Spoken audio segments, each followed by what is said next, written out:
Good morning. Pastor Jared here. Just something I wanted to share with you today as I was reading from Psalm 116. It just kind of, there's a hopeful word there. And this is what it says. Psalms 116, 1 and 2. It says, I love the Lord, for he heard my voice. He heard my cry for mercy, because he turned his ear to me. I will call on him as long as I live. Now, the idea that when we call, when we pray to God, that he hears us, that he hears our voice, he hears our cry.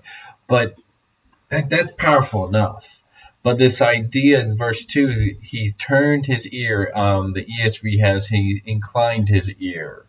It's translated different ways, but the word itself it's a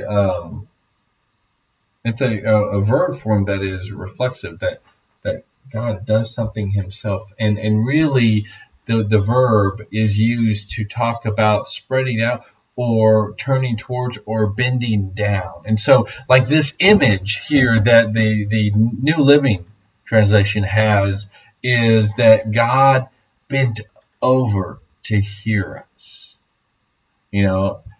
Heidi, she is my youngest. She's short, and so sometimes if I really want to pay attention, if I really want to hear her, I have to bend over. I have to kneel down and put my ear where her, at her level, or look her in the eye so I can hear her and understand what she's saying. And this image here that's what God does for us.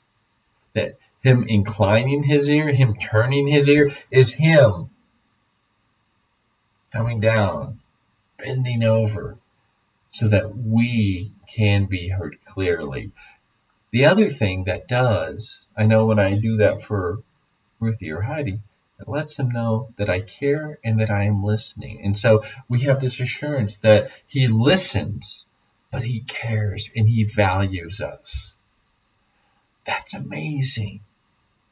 That the creator of the universe values us enough to bend over to listen to us, to draw his ear near to us so that our voices, however frail and fragile they may be, even if they're loud, he wants to hear them. He wants to hear them clearly, and he wants us to know that we are of value. Today, take time to pray to God, to pour your heart out, knowing that he listens, that he inclines his ear, he bends over to make sure and hear us. He cares about each and every one of us. Have a wonderful day.